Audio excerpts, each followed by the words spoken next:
This video is going to show you a solo Grandmaster Nightfall on Exodus Crash, getting Platinum rank. For those that just want to say the run, then skip the timestamps you have available to you. Other than that, I can discuss the weapons and the build I used.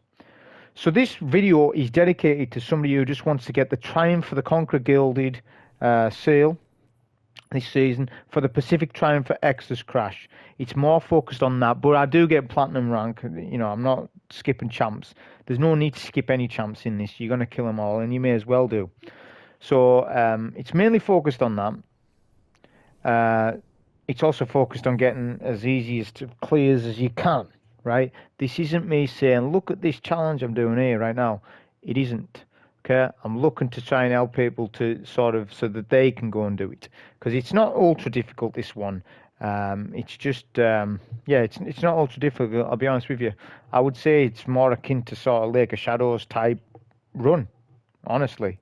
So we've got Arachnon, Champions Overload Barrier, Chaff, Grandmaster Modifiers, Match Game, Equipment Locked, Extinguish, Limited Resis, which does not matter for solo, Champions Mob, Incoming Arc, and Environmental Damage is increased.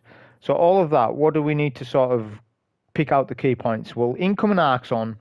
Arachnon, be careful of the mines, right? Multiple mines can wipe you on a GM. And Overload and Barrier. And no radar, as always. So the build that we're going to be using is Voidwalker, Attunement of Chaos, Vortex Grenade, Heal and Rift. Pair that with the Exotic Gauntlets, Contraverse Hold. Basically the Vortex Grenade build if you're unfamiliar with it. Which you'll see that gameplay if you've never saw it. But I'm assuming 95% of you know what this is, okay? And then for armor mods, we are using a Protective Light Elemental Well hybrid build. That consists of a Void piece with Protective Light on it, which mine is the helmet. Then we've got Elemental Armaments, Font of Wisdom, Elemental Charge, and Fire and Ice. Fire and Ice is a artifact mod this season. I propose that you reset your artifact and get that mod because it's super really good. Wyvern Heat's amazing, but that's a topic for something else. But Fire and Ice, it's really well worth doing it, especially in this one, because when you combine Fire and Ice with Elemental Charge, which Fire and Ice gives you guaranteed wells off each champion that you kill, you get Charge of Light for every champion you kill. And what's the thing in GMs? What's the main mechanic? Oh, well, there's a bajillion champions.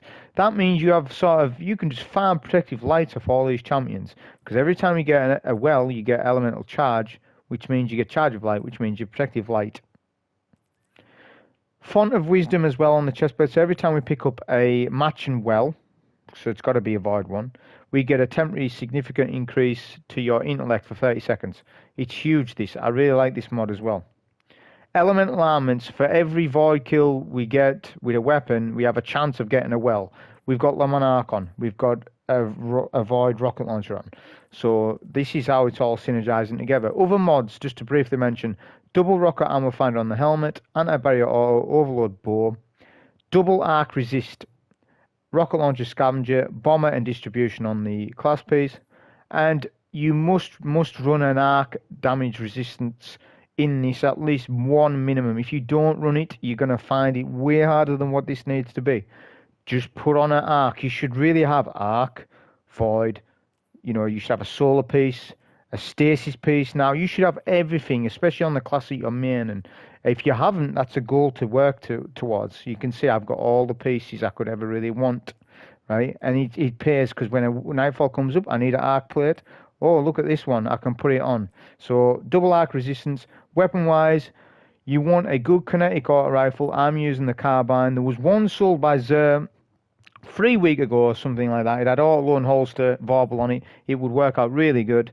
This one I'm using's got 4 times the charm, Vorpal, high cal, amazing auto rifle with a masterwork stat for range. The more range you have on your auto rifle, the better for this. Make sure you spec them for a high range auto, because it's really important you do that, especially how we're doing the boss fight. If you're going to struggle with that one, right, and you haven't got a good Carbine, let's just quickly look. I know this is going to take longer, but it's so important this to know it, because obviously you're going to be using an Exotic Bow or Monarch, so you need a kinetic auto. So let's just look at the auto rifles you got to play with, kinetic-wise. I would say False Promises is probably one of your best bets in the kinetic option. Okay, like easily obtainable. I know there's the one on Dreaming City, but it's not easily obtainable. Alright, I'm on about kinetic autos, I'm not on about energy ones. It must be a kinetic. So I'm going to say False Promises is your best bet because it's got so much range, it's high impact, it absolutely shreds shields. Okay, so that's probably going to be your best one if you don't want to use that. That's it, Tiger Spite. If you have a good Tiger Spite, by all means use it. Or even Braytech, sorry, Braytech. It's obviously that event's up, so even a Braytech will be amazing. That's that covered. Put a backup mag or a major spec, doesn't matter. Mine is Vorpal, so I just want for backup mag. I just wanted the higher mag, right? Vorpal's enough for me. Monarque, the Exotic Void Bow. It's the best bow in the game for Overlord Champions, so we got that on. And then a rocket launcher, Void Rocket.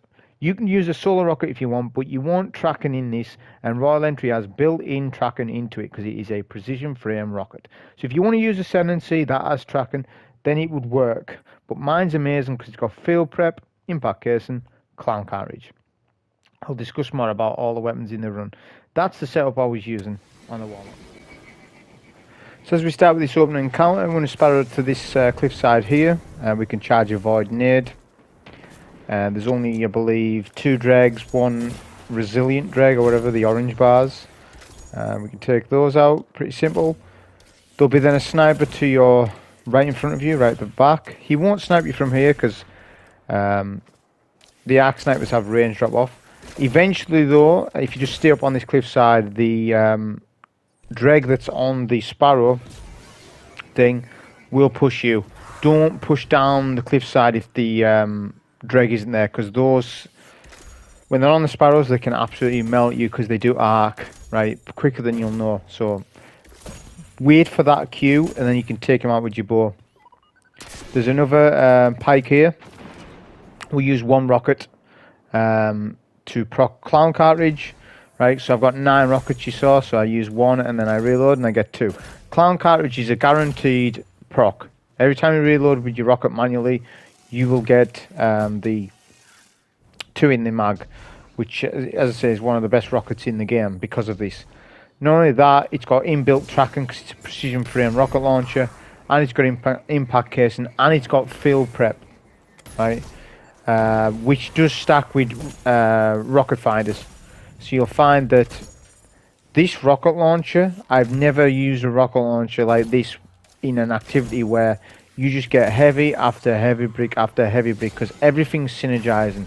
The field prep stacking with Scavenger, it's also stacking with the rocket ammo finders. I feel as though, I don't think it states that you get more rocket ammo, but double rocket finder with this particular rocket launcher, you get, it's like having heavyweight on. Then we take out those 2 snipers and then we sparrow to the last wave, arc wave that you need to pick up, and then we can fight from this location. You can see this is safe, and the reason why I stay up here is the pike dreg. There's another one. We need to know where they are because, as I say, they can sneak up on you and melt you before you know it. Standing up here though, you have limited risk of dying from that. Okay. So we're just sort of waiting for that. We can also deal with some of the adds over the side. 3 shanks, 1 resilient dreg. It really pays to know where all the add spawns are. So if you know what adds you're up against before you come up against them. So if you watch this video, I would recommend, if you're going to solo this or you're like thinking about it, watch this video, watch all of it. Right? I know it's long. Watch all of it, and then you'll know for your run. It'll be easy then. Then you don't need to do anything because all the research has been done by then. All you need to do is emulate the run. That's all you need to do. So we deal with those adds. We're going to pick up some of the pulses, but we're not going to make 100%. Why are we doing that? Well, because it makes it easier for the next encounter. We're always thinking about the next section. There's 3 shanks, another resilient dreg, so we can use our nade. Really good for that. That does a lot of the work. We've got charge of light as well, as we picked up a well before, which, as I said, with elemental charge you get your protective light.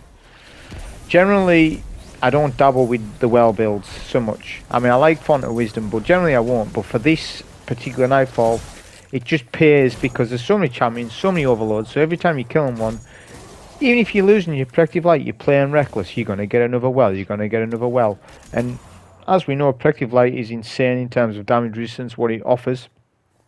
So it's really good that way. So now we'll pick up the last two remaining arc webs. Not arc webs, the pulse waves, whatever you call them. Pick up that brick there. I'm not going to be using much heavy for now.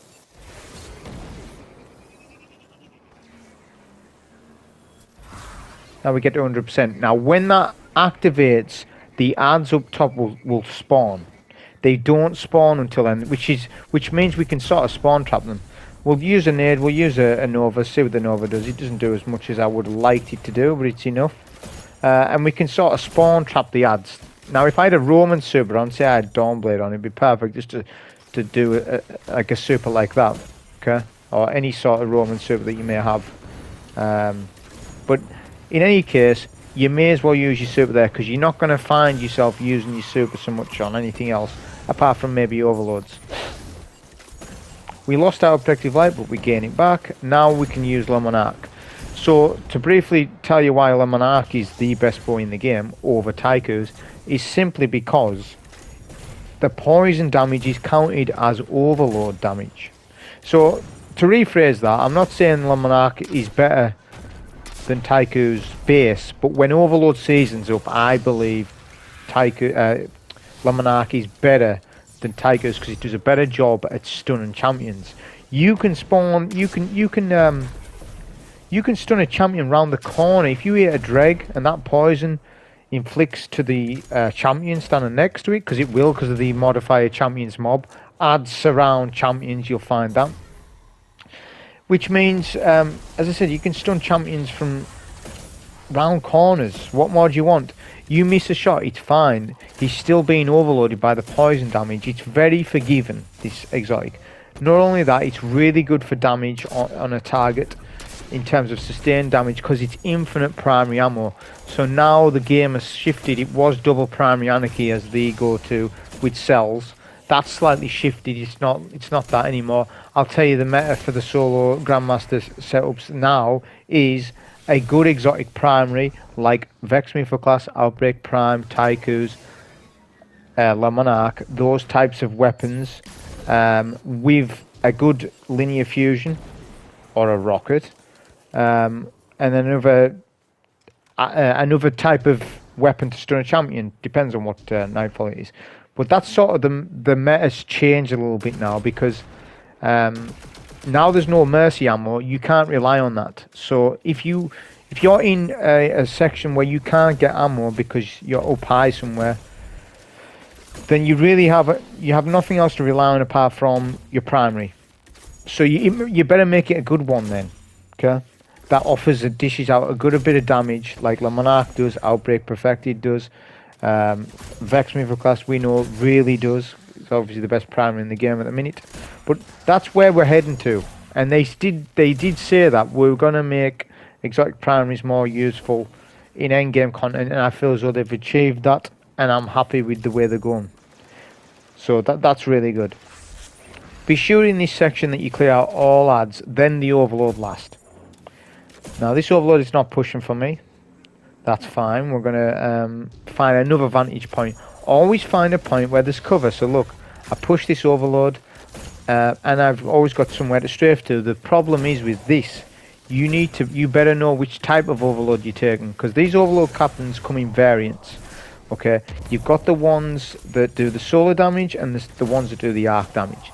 The ones that do the arc damage are more likely to, or less likely to, push you. They will stand back. They may do some teleports and things if they're not overloaded, and just keep hitting you with the arc stuff. Whereas the solar captains are so much more aggressive, and you'll see. I do a nade to the right. Now why do I do that? I do that to try and take out a dreg or two, because there's 2 dregs right, 2 dregs left. Now you come up there, you gotta really pay attention to what I'm doing. The right side, there's 2 dregs. I only took 1 out, which means there's another 1 up. The dregs are the threat here because they do the nades. The overloads aren't really the threat. What it is, it's hard to deal with the overloads while you're getting naded. So left side, there's 2 dregs. You see it comes up. 2 dregs defeated. So that means we've got 2 overloads here and 1 dreg left alive. That's fine. It's just when there's more than 1 dreg where you keep getting naded, you have to back off, because that nade will almost kill you. 2 nades will kill you if you're standing in them. Actually, I'm not 100% with arc resistance, but definitely if you've got less than double arc resistance, those nades are going to kill you. So you've really got to stand away from them, because they're buffed by two things. Environmental damage, I think it's buffing it. I know it's not really the environment, but it seems to be the case. That it's buffing the nade damage against you, and the fact that it's arc, that's buffing the damage against you. So nades are so powerful for the ad. We'll get a stun here. We're going for protective light, right? So what I've done there is I stunned him, and then I'm going to come over to my next vantage point. Always have a plan B. So my plan B is this section here. I always like to take out the last overload. If there's two overloads, take the first one back there, and then I generally come to this location to take out the second one. Why is that? Well, because back at the stairs it's awkward to deal with them, because they hide a little bit. Because these overloads, you can see they're doing arc. So these overloads hide and try to shoot you with the arc damage that curls round walls. This is a big problem to me that I've always... This is why I don't like any Fallen GM. I don't like fighting Fallen in Grandmasters. I would rather fight Taken. I would rather fight Scorn even. And Scorn... Well, actually, maybe not Scorn. Because Scorn is super OP, but... They're kind of good. I like Scorn now. I never used to like them when they first launched them, but ever since Prestige came out, my whole perspective on Scorn in higher difficulties is different. I don't know why. It's just I like fighting Scorn, but for Fallen not so much, because their bullets curve around walls, and I just feel as though in GMs specifically, it's just too much of a mechanic that's just like, okay, they've went a bit too far with that. You don't notice it in like mid-tier content or Gambit or just general strikes. You really notice it, as I said, in the GMs where they're doing the arc around the wall. Now this overload, you just notice he's doing solar. So as soon as we capture a bit of that plate, the idea of this room is you capture a bit of the plate, you back off, because the ads are linked to the plate, right? And so are champions. You could literally stand on that plate, maybe do a heal and rush, survive for so long. You could maybe get 2 waves. Now, what you need to know about that is you're making it harder, because if an overload is by himself, the AI changes when there's 2 overloads up compared to 1. One of them are more likely to push you rather than 2 of them are more likely to push you rather than 1. So if you do get an additional wave and the champion spawns, you're making it harder, and that there might be an overload teleport on you. They can. These fallen captains can be quite like that. And they can melt you in less than a second. If it's up close burst damage off the solar, you can be melted. So you've got to be really careful. So as I said, just step on the plate, off the plate, on the plate, off the plate. Every time you get a phase of ads, phase of shanks, they'll come out first, then the dregs, then the champion at the end. It'll come at the bottom left hand side. Just check how many champions there is. Should be just one a phase. So between 0% to 50%, you're dealing with an overload per phase, right? Then when we get to 50%, it's 2 barrier champions. Then you get 3 overloads together in a pack. That's the hardest part of this GM, but you can make it super easy. I say it's the hardest part, but it's really not if you know how to play it. It's not too bad, especially with Le Monarque, which is one of the reasons why I've got it on. You know, and then after that, it's just 1 overload per phase. So there's a lot of overloads. As I said, only 2 barriers. I'm quite thankful for that, because I don't want to really be dealing with too many barriers. But again, the overloads aren't too much of a problem. It's just knowing how to deal with them, knowing what to do, when to do it. You can actually charge a nade up, so nade and then retreat. I think I do it on this, yeah. Spawn kill some of the ads at the very least. And if you don't get your grenade back, always use bomber, right? Because we've got a solar class piece. I always use bomber on a Warlock. I'm playing Voidwalker. I always, even if it's a turret build on Shadebinder, I'll always use bomber. It just gives you that extra little bit of grenade energy for those times when you maybe don't quite get your nade. It just assists in grenade builds simply. But if you're hitting your nades perfect on the targets that you should be hitting them on, you'll always get your grenade back, almost guaranteed. Especially with 100% discipline, which you really need to run 100% discipline on this. And then as high recovery as possible. So I'm running a T9 Warlock, T9 Recov, and then max discipline. And then my other stats I haven't cared about. My resilience stat is really low. And you might be looking at this footage thinking, well, it doesn't look it. And that's because protective light is on there. So even though I'm running a tier 3 resilience, I'm not running a tier 3. Think about it. I'm not running tier 3 resilience because I've got protective light on it. Nearly 90% uptime on it. So literally I haven't. So why spec in resilience when we have protective light? Why spec in intellect when we've got font of wisdom? So do you see how those stats are pretty much worthless now? People spec, I see so many people, get this armor, it's plus 20 recov, plus 20 intellect. No, don't spec for those stats, okay? You don't need to be specking for intellect in PvE. Always spec for recovery, discipline. Okay? Especially Warlock. We're talking Warlock here now. Don't spec for intellect. Never ever. There's never a time to do it. I can tell you. Especially solo wise. All the ads, all the champions are there for you to take. They contain super energy, okay? You kill a champ, you get a good chunk of super energy. You kill all the dregs, you make some mobs, you get lots of super energy. You get an elemental. Well, oh my god, you got font of wisdom, you got high intellect going. Don't need it, it's a wasted stat to you. Discipline isn't, because that's moment to moment gameplay. So every few seconds you're getting your grade, every few seconds you're getting your grade. Recovery, so important to stay alive. Keep that on. So these are the fundamentals of solo play. Look out for the right stats. Don't go with what the pack tells you, what streamers tell you. Optimize for intellect. That's PvP talking. That's their inner PvP talking. PvP is a different ballgame. PvE, no. Don't need any intellect. So now we killed the first barrier. When you kill the first barrier like that, you spawn in the 3 overlords. Retreat as far back as you can. Okay, you want to retreat to this location here, and you want to bait those 3 overlords to you. Like so. And then what you can do is stun all 3 overlords. It depends on where they're situated. But the golden rule to this is, I know I'm talking hybrid in depth, but you really need to know about it. Go for the champion that you can see to the far left. Because there is RNG where they position, but there'll be always a champion that's far left. Always go for the one that's the champion that can see you the most. That's the golden rule. So you see this champion, he can see me the most. So I stun him. Now you might get some unlucky stuff going on, and they might an overlord may teleport in front of the overlord you've got half HP, therefore losing the overlord you've been doing damage on, and he may teleport. Just depends on the monarch. If it spreads enough, usually it will. Sometimes it won't. If it won't, just start again. This is where you want to use your heavy, by the way. You can see I'm using my double rockets. It's so worth it to double rocket a champion, especially when there's 3 up. Your focus is you melt one down, especially when he gets to half HP. If you're using a rocket like me, you can do that. Your super will do, I don't know, 60-70%, probably 60% damage to a champion. So don't super a champion right off the bat. Maybe when he gets to half HP, right, use your Nova, because that'll just about outright kill him. And then you can work. The less champions there is there, the better. So when it's 3, it's hard.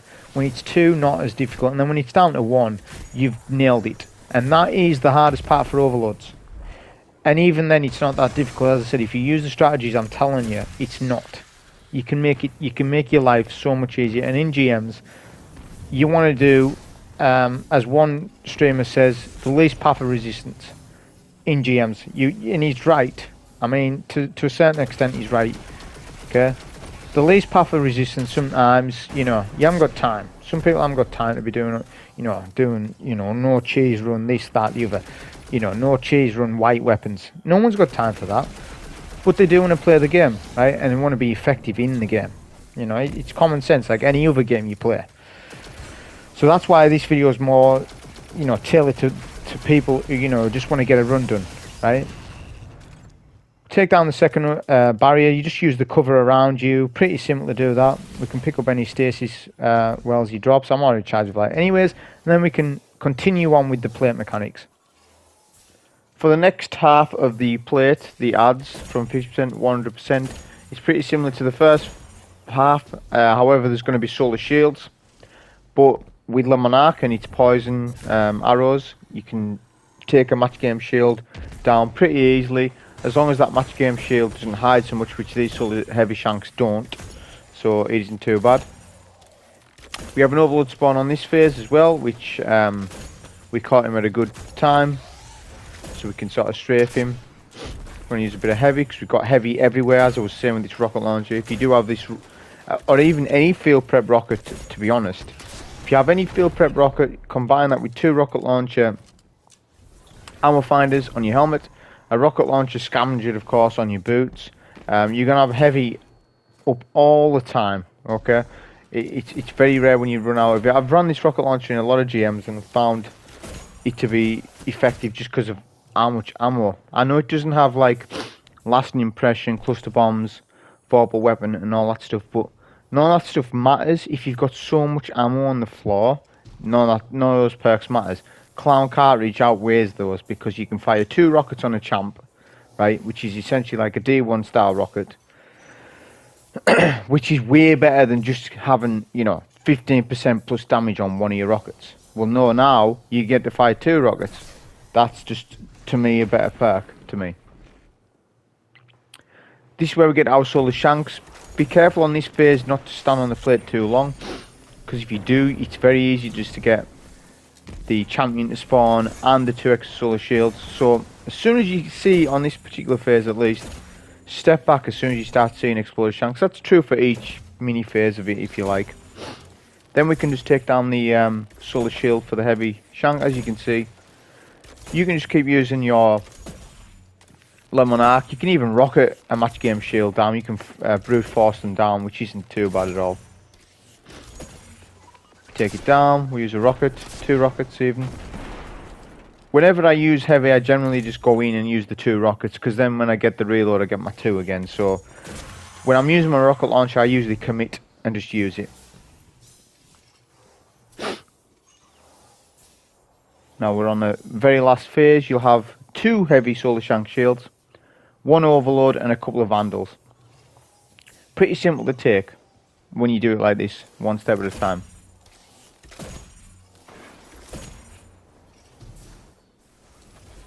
Come back to the stairs again, do a good nade so we can get any of those vandals, because those can be annoying.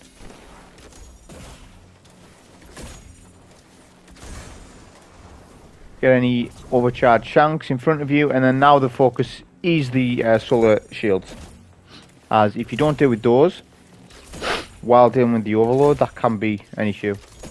But for the most part you can avoid, as you can see, a lot of the enemy fire just because of the stair section itself. It's a good job there's no barrier here, because if there was, this whole encounter would be completely different. If they put like a fallen, if you've seen the fallen barriers, the blue ones, if they put one of those behind, then this whole plate mechanic thing would be a lot more difficult than what it really is right now.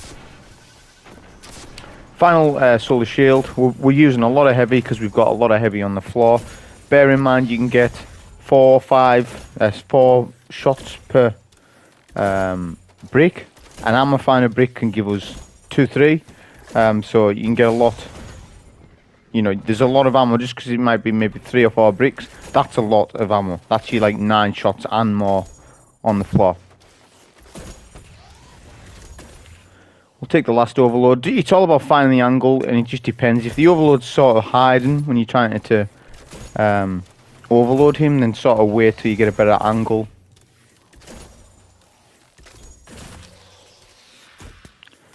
And then just the remaining vandals. Always check to the left as well. Round the corner there's generally a vandal or 2 hiding. Pick up any stasis shields. We could have used a super there as well, and I would have recommended using it either on the overload probably or the solar shields. I just didn't end up spending the super.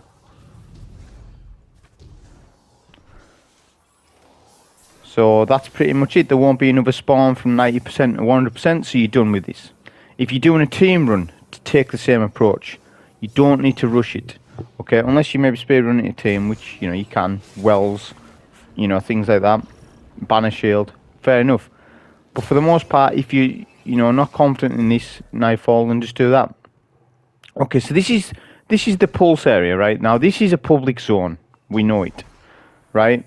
This is where you come when you're on Nessus and things.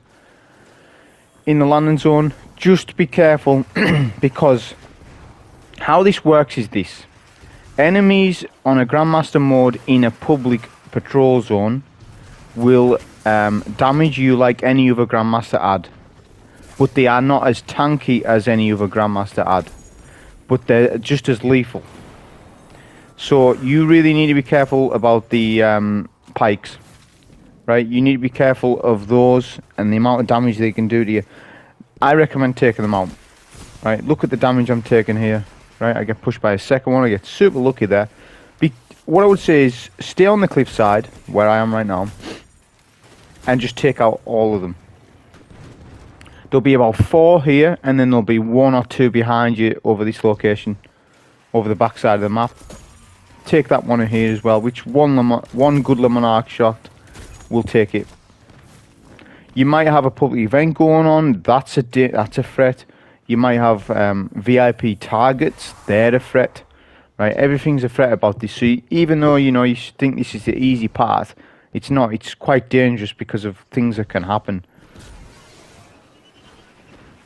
We'll take the 2 remainder pulses. If you're not confident about sparrowing and you think there's a sniper up or something like that, don't sparrow because it's a one. If you get hit on your sparrow, the sparrow will explode and kill you, and then wipe. So you just don't want that going on. Same section is exactly the same, but there is a target that you need to kill. Obviously, it's a tank. There's 2 snipers that can interrupt you. Okay, so we're talking about the patrol enemies now. There's a Vandal that I'm shooting now. I'm trying to take down. He hides. That one can be an issue. And then there's one over the far right hand side. Those 2 you need to be really careful with. I'll sparrow to the right hand side. Now I'm getting off my sparrow. Because if I do get sniped, I can survive it. That's fine. But on my sparrow, I can't. See, he's sniping me there, if you saw. But obviously, that's why I'm sort of strafing and things. The fallen ship can do damage to you when he drops off the tank. So, taking your time, getting to the tank, is actually beneficial. The longer it takes you, the better. Because that way, the ship won't be shooting at you. And all the heavy shoulder shanks can fight the Vex Minotaur. Which they reworked this. It didn't always used to be like that. Sometimes the Vex Minotaur wouldn't spawn, sometimes it would. It's worked out in our best favour that this happens, because now you can just take out the tank with no interruptions really so much. You can spend the super if you want. This is where the Warlock's going to come in really good, because you can spam your grenades. Do some damage to the heavy shanks and the Minotaurs. They may drop you heavy. Say, for example, you're low on heavy. If you tag those enemies and the tank kills those enemies, the Minotaur, what have you, the Minotaur might drop you heavy. You know, if you run a different build, if you run maybe a Wither Horde, bow, sword, I don't know, that can be beneficial, because ammo's a bit more sparse when you start to run special primary heavy. With double primary heavy, however, which I haven't talked about at all, which I generally do, but basically, when you use double primary heavy, you get an increased chance at getting heavy. Now, why is that? Well, because white ammo doesn't exist. Since the ammo changes, it does not exist. So when an ad drops a ammo brick, the only one possibility is that they drop purple. So it's just an increased chance of that, plus you've got your ammo finders and all that stuff going on. This is true for Gambit. Whenever I play Gambit, I go double special heavy with 1000 voices, because you're just always getting heavy. Every game you can guarantee you're getting some heavy. Whereas if you use, primary special heavy, you're less likely to get heavy in Gambit. So it's true for double special. Tank is literally one shot. We'll just keep using rifts, grenades, hitting the tank's legs. Just be careful if the tank does aggro on you, which he can. Just to obviously jump out the way of that, because that'll one-shot you.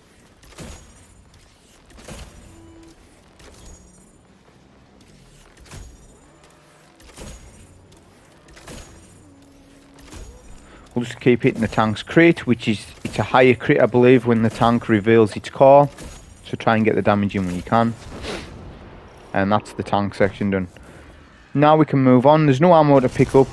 The tank has dropped me a well, which is interesting. So we'll get that, because we have spent our super. But we're going to get that back from when we want it. So as I said, I do recommend, whatever class you're using, use a super on the tank. You may as well, because you're going to get it back for the boss fight anyways. Because you won't be skipping this room, because there is a champion. There is a champion in here. Okay, so when you come here, try to shoot the exploding barrel right there. That will clear out some of the ads. I shot the blue wall, like the blue wall despawned, but my arrow hit the blue wall, which was kind of annoying. Try to get a stun on the overload, but naturally what this overload wants to do, okay, is go to that balcony. So I would suggest don't overload him. Just let him go to the balcony, and then you can just pot shot him from here. Make sure you stand him far back though, because the ads, the dregs, they can nade you quite often. And they're all hiding in that room. It looks like there's nothing in there, but they're all hiding. So just be careful. This room works on distance. So more ads will spawn in depending on how far you've made progress. So right now, above me, there will be more ads spawning in, but they won't spawn in just yet. Okay? The closer you go up, the more that'll spawn in. They sort of spawn in from the ceiling type thing. There's these spawn doors. It's kind of weird. I've actually looked. I was experimenting in this room. There's kind of like these vessel things, and they come out from the ceiling. It's kind of weird. You never see that, because any time you just speedrun this strike or whatever. So there's two dregs usually on the platform I'm looking at right now. That's what I'm trying to get. You can see all the ads are spawning now, because we've actually jumped to the first platform. Our goal is to get onto this platform here and get behind this petal box, because there is a sniper that spawns in right now. Now the sniper can jump to a platform that you can't really, it might catch you off guard. So just be careful and keep an eye on that orange bar, and take the orange bar out. Once you do deal with the sniper, you're pretty safe. There won't be another sniper spawning until you push up again. Right, that's important to know. So push to that platform and go back to the petal box. If you do this strat, you won't get caught out. See the sniper that's moving across? So you just want to sort of take the sniper slow. The sniper can't one-shot me. Do you see that my HP there? I got sniped. You see, my shields didn't even break. Okay, that's because of double arc resistance. These snipers would literally one-shot you without arc. So that just shows you how much resistance I'm getting off arc, right? And that just also shows you resilience doesn't matter for the most part. I'll give you an example of when it did though. Hollow layer. To survive against void snipers, I had to spec for a high resilience, if you didn't see that bit. So sometimes resilience, okay, I need to spec into it. For the most part, you don't need to. Unless you need to run a specific tier, like tier 5 or tier 6, to survive something. But other than that, you don't need it. So what I've done there is, I've took out all the shanks apart from one. It's very important you jump down onto the map, take the shanks out, and then make the jumps that I'm showing you now. You've got all the time in the world to make these jumps. Okay, just don't fall off the map. And then you want to come to this location here. This is obviously an exploit.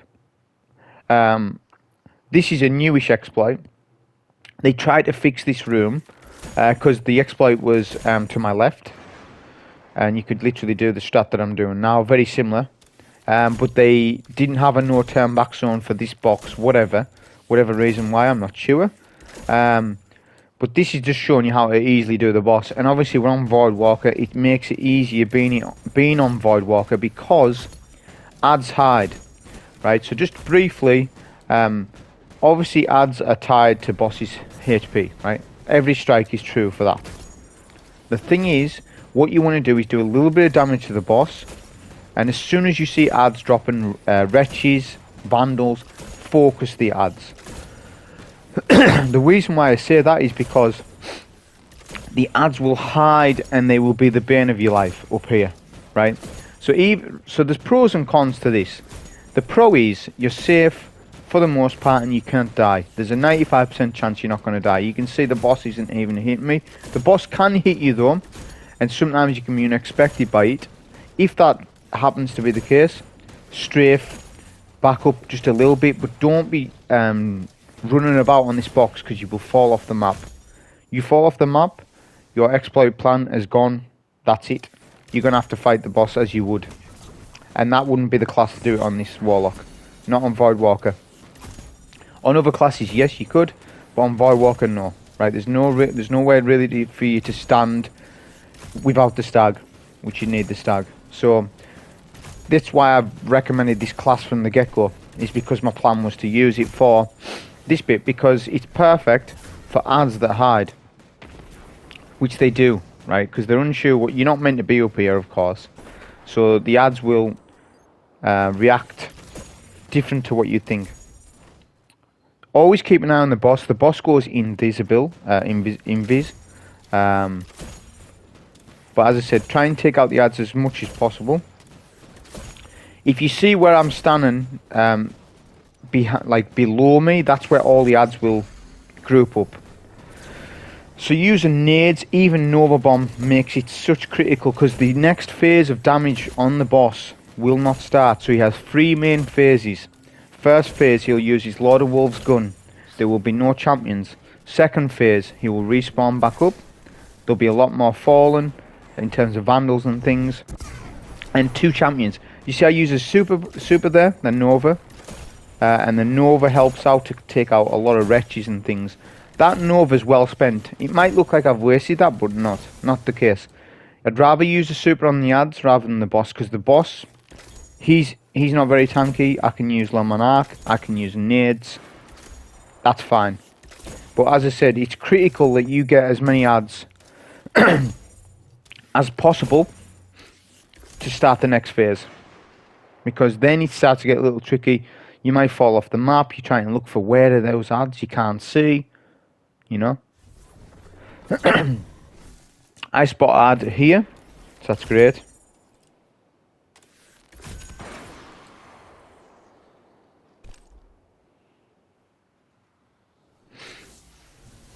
And then that's the next phase, when you get obviously more shanks coming out. So as I said, there's going to be champions on this phase. I would recommend that on this phase you would ignore champions entirely. The champions are going to be easily manipulated and dealt with when we come to that. Just do boss damage. Try and do quite a bit as well, because the boss will go close to the champions and the champions will make the boss immune. So you don't really want to deal with that so much, right? Because then you're just making it more awkward for yourself. Just do nades whenever possible on ads, the boss, as you can see. It's pretty simple. Use rockets mainly for champs and save a load of rockets. Okay. If we had a shoot to loot bow, if you have a shoot to loot bow, you know, that's fine. You can get ammo from up here, but I don't. And obviously we're using Monarque anyways. So you're not going to get any more heavy up here. So I would just be careful of what you're using heavy wise. I would just not use any rockets, because the latter end of the fight is way more important than this phase. It's so more important to sort of deal with barriers. You know, double rocket and a barrier is so useful. And I'm rewarded by that by not spending any heavy on the boss, you see. So you use it when it's more important. On the boss, I'm happy just to use nades. I'm happy to just use La Monarque and do the damage that way. Any vandals, when you get opportunity, use, you know, take them as quickly as you can, because what will happen is these ads will de-aggro when the boss despawns. So when the boss is alive, that is your best time to take out a lot of vandals, you know, stuff like that. On the boss, just keep DPSing until he gets to a 3rd HP, and then we can obviously deal with the barriers. The boss won't respawn in, so all ads are the trigger. Barriers, they're a trigger as well. But the barriers will hide for the most part. They did on this run at least, which it wasn't so bad, because the boss wasn't tethered by the barriers, so I could do all the damage I needed. and then deal with the barriers. So we'll finish off any adds that we can see. I'm going to do a nade down here just to see if they are sitting there. It's a good tester. We're getting damage numbers, so there's some adds down there. So that's really good. We'll do our wrist when possible as well for bomber. The shanks, by the way, aren't a trigger, so you don't actually need to kill shanks to initiate the next phase. They will actually all explode when all adds are taken out. On the last phase, we will take all the shanks though for like 100%, and I'll explain when we get to that why I'm doing that. So this is the double barriers. Be careful when you're rocketing a barrier that the rocket doesn't, you know, hit maybe the barrier to the right, the one that you're not wanting to take. So hopefully they spread out enough for you so that it's not a pain. But I'm just double rocketing these barriers because it's just the easiest way of sort of dealing with it. This is where your high range auto rifles are going to come in. Obviously this auto rifle, its range stat is decent. It's not the highest range of auto rifles. I would say it's above average. But it's got Vorpal weapon in it. I put a backup. I believe backup mag's a little bit better for this because its mag's a little bit lower, 34 for this particular. So I went with a backup mag, and Vorpal weapon will do enough damage for me for the shield. But major spec and Vorpal weapon do stack, so you get additional damage on the barrier. Also, if you did buy the Xur auto rifle of this, the Carbine, it had auto and holster, armor piece and rounds, Vorpal weapon. I believe that's what it was. I didn't buy it because I believe the one I've got's good enough anyways. But if you did buy that, then it would be perfect for this because you're going to keep getting it to you just store the weapon, use your nades, use your bow, and then go back to your auto and you'll be reloaded.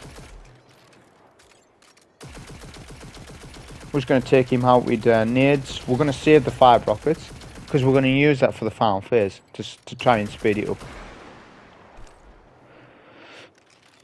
That's the final barrier taken out.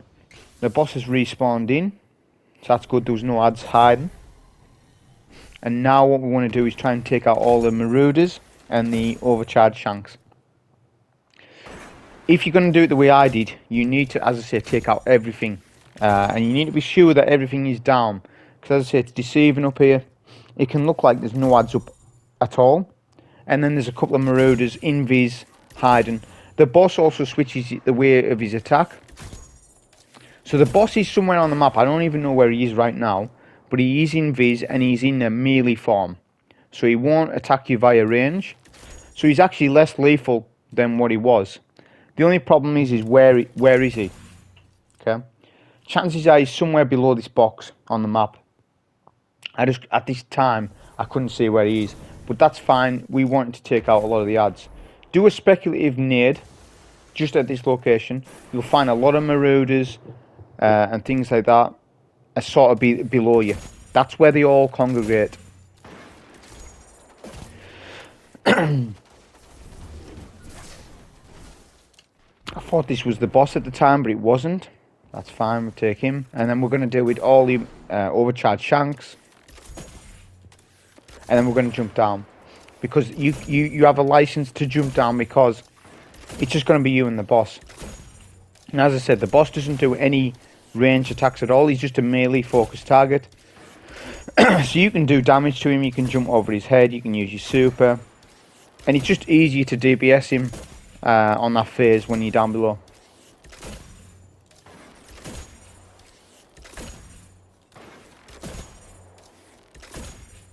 But like I said, make sure all overcharged shanks are taken down because they do control the map, and if you're caught off guard because of that, then that's not ideal.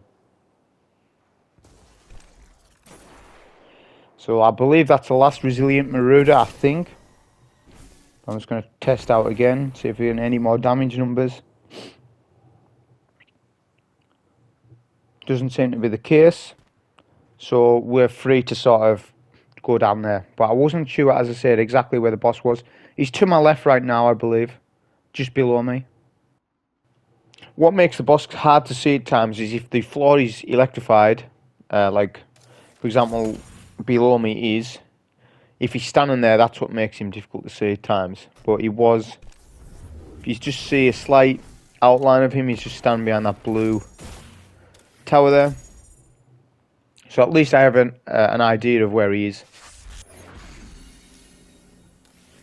I was just wanting to see how the boss reacts, but as I said, eventually I'll just drop down and then just start DPSing from down below. So we jump down now. Just make sure when you jump nowhere near the boss. He can't kill you via the melee, I don't believe, but he can definitely two-shot melee you. So what my idea was, is map rotation, and then just use your rockets, your super. My super wasn't very good here. You sort of ran away from it, which wasn't the best. But we've got heavy as well, so we'll use that. So I'm just going to use a rocket or two, and then jump over his head and just keep rotating between this side of the map and the next side, because it gives you that DPS window to do a bit of damage, and then, you know, run away.